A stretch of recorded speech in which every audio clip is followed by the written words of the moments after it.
मैं ना मरूंगा वरन जीवित रहूंगा और परमेश्वर के कामों का वर्णन करता रहूंगा।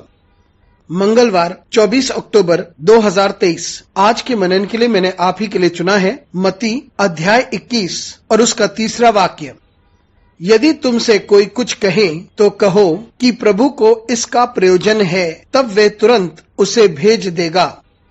आपका दिन आशीषित हो। जब परमेश्वर को आवश्यकता होगी तो सही समय पर वे प्रयोजन करेगा ताकि वे उसे हासिल कर सके। आइए इस वाक्य पर हम मनन करते हैं। आज की सुबह का विषय है प्रभु को उनकी आवश्यकता है। यह हम जानते हैं कि यीशु मसीह यरूशलेम में प्रवेश करने जा रहे थे, जिसे हम विजय प्रवेश कहते हैं या प्रभु का प्रवेश गधे के ऊपर। प्रभु ने अपने 2 चेलों को भेजा ताकि वे गधे को एक विशेष स्थान से लेकर आएं और प्रभु ने अपने चेलों को ये भी बताया कि जब तुम उस गधे को खोलते हो तब कोई तुमसे पूछ सकता है कि वे उसे क्यों खोलते हैं। तब प्रभु ने उनको बताया कि वह उनसे कहें कि प्रभु को इसकी आवश्यकता है। मित्रों, यीशु मसीह ने सारे प्रावधान कर लिए थे उस जगह में प्रवेश करने से पहले, और यीशु मसीह उस गधे को खोल देते हैं और वह उन याजकों को, महायाजक को, अधिकारियों को और लोगों को ये घोषित करते हैं कि वह एक मसीहा के रूप में प्रवेश कर चुका है। और यीशु मसीह अपनी सामर्थ और प्रभुता दिखाना नहीं चाहते थे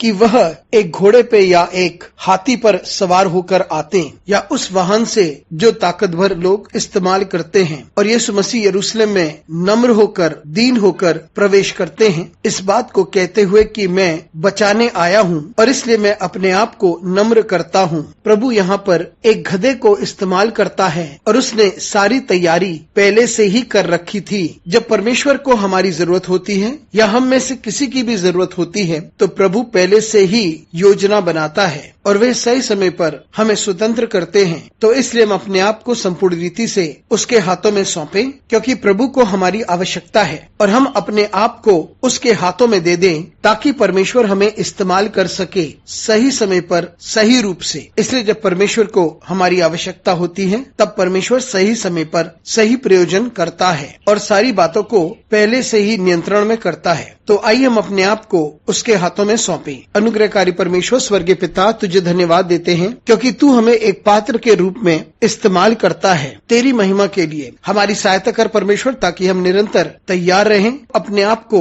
बिना किसी रुकावट के तेरे हाथों में अपने आप को सौंपे, ताकि तू अपने यंत्र के रूप में हमें इस्तेमाल कर। हमारे साथ परमेश्वर तू बना रहे। यीशु मसीह के नाम से मांगते हैं, आमीन।